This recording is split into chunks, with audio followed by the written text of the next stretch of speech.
नमस्कार.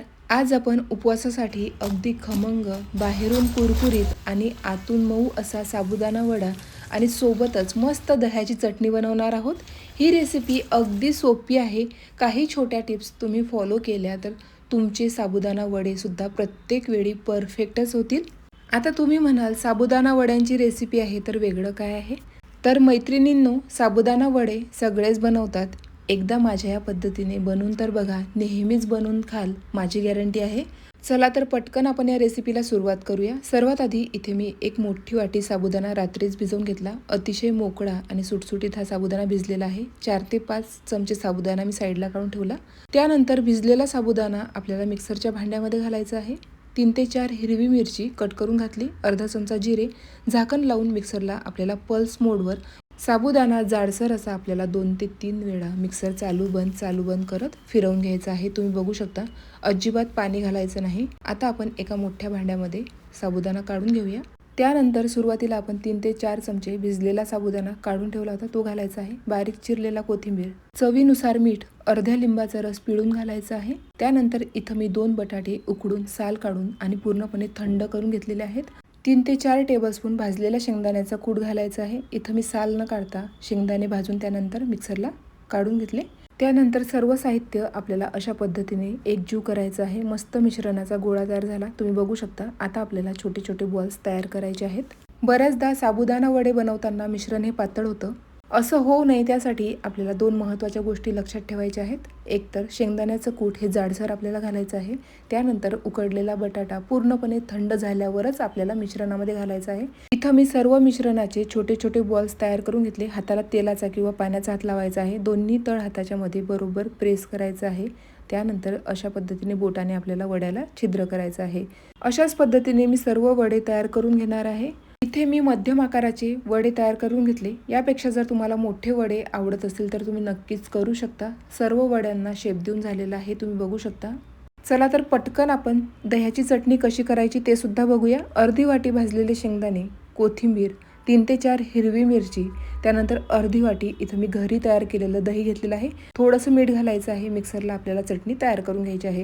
ही चटणी बनवायला सोपी आणि चवीला सुद्धा जबरदस्त आहे. एका भांड्यामध्ये काढून घेऊया. त्यानंतर एक छोटा चमचा तेल कडकडीत गरम करून घेतलं.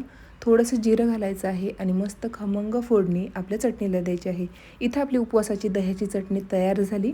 एक महत्त्वाची गोष्ट तुमच्यासोबत शेअर करायची होती. जर साबुदाण्याचं पीठ हे सैल झालं तर त्यामध्ये भाजलेल्या शेंगदाण्याचं कूट घालायचं.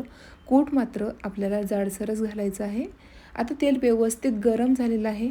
त्यानंतर एक एक करत आपण साबुदाणा वडे तेलात सोडूया. इथं मी सुरुवातीला फक्त 4 वडेच तेलात सोडणार आहे. माझी कढई छोटी असल्यामुळे फक्त 4च वडे व्यवस्थित बसतात. यापेक्षा ओव्हर क्राऊड करू नका. जर तुम्ही जास्त वडे तळण्याचा प्रयत्न केला तर तेलाचं टेम्परेचर हे कमी होतं आणि वडे मात्र तेलकट होतात, अजिबात कुरकुरीत होत नाही आणि दोष मात्र आपण रेसिपीला देतो. असं करू नका. जितके कढईत बसतील तितकेच आपल्याला वडे तळायचे आहेत. सुरुवातीला 1 मिनिट वडे व्यवस्थित सेट होऊ द्यायचे. त्यानंतर आपल्याला वडे अशा पद्धतीने एकसारख्या रंगावर व्यवस्थित तळून घ्यायचे आहेत. अशा पद्धतीने तुम्ही एकदा वडे तयार करून बघा. अजिबात तेलात टाकल्यावर ते फुटत नाहीत, तेलकट होत नाही आणि परफेक्ट असे वडे बनवून तयार होतात. इथं मी सर्व वडे काढून घेतले. त्यानंतर टिश्यू पेपरवर आपल्याला हे वडे काढून घ्यायचे आहेत. एक्स्ट्राचं जे तेल असेल ते निघून जातं. तुम्ही बघू शकता किती सुंदर रंग आलेला आहे. एकसारख्या रंगावर आपले वडे तळून तयार झालेले आहेत. एक वडा मी तुम्हाला तोडून दाखवते म्हणजे तुम्हाला अंदाज येईल. बाहेरून जितके कुरकुरीत तितकेच आतून एकदम सुपर सॉफ्ट हे वडे बनून तयार झालेले आहेत. साबुदाणा वडे तळताना गॅसची फ्लेम आपल्याला मध्यमच ठेवायची आहे. जर तुम्ही लो फ्लेमवर वडे तळले तर ते 100% तेलकट होतात आणि जर तुम्ही हाय फ्लेमवर वडे तळायला गेलात तर ते पटकन तळल्या जातात, आत मात्र कच्चेच राहतात. त्यामुळे व्यवस्थित आपल्याला मध्यम आचेवर वडे तळून घ्यायचे आहेत. आता वडे म्हटल्यावर हिरवी मिरची तर तळल्याच गेली पाहिजे. हिरवी मिरची स्वच्छ धुवून त्यानंतर व्यवस्थित मध्ये कट करून घ्यायचं आहे म्हणजे मिरची फुटत नाही. त्यानंतर थोडंसं मीठ घालून आपल्याला कडकडीत तेलामध्ये मिरची तळून घ्यायची आहे. मिरची तळताना मी झाकण ठेवलं होतं, नाहीतर तेल अंगावर उडण्याची शक्यता असते. थोडंसं मीठ मी आणखी घातलं. चला तर पटकन गरमागरम साबुदाणा वडे सोबतच आपण दह्याची मस्त झणझणीत आणि आंबट अशी चटणीसुद्धा बनवलेली आहे. तळलेल्या मिरच्या, अप्रतिम कॉम्बिनेशन आहे. तुम्ही सुद्धा नक्की ट्राय करा. तुम्ही बघू शकता वडे किती सुंदर दिसत आहे. दिसायला जितके सुंदर तितकेच चवीला सुद्धा अप्रतिम झालेले आहेत.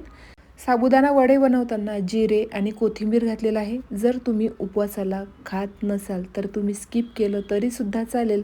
आम्ही उपवासाला कोथिंबीर आणि जिरे खातो, त्यामुळे मी घातलेलं आहे. मस्त कुरकुरीत साबुदाणा वडे आणि मस्त थंडगार अशी दह्याची चटणी तुम्हीसुद्धा नक्की ट्राय करा. जर तुम्हाला आजची रेसिपी आवडली असेल तर प्लीज जास्तीत जास्त शेअर करा. अशाच मस्त नवनवीन आणि पारंपरिक रेसिपीजसाठी योगिताज किचन स्टोरीला सबस्क्राईब करायला मात्र विसरू नका. तुम्हाला व तुमच्या परिवाराला आषाढी एकादशीच्या खूप खूप शुभेच्छा. भेटूया पुन्हा अशाच नवीन रेसिपीसोबत. तोपर्यंत धन्यवाद.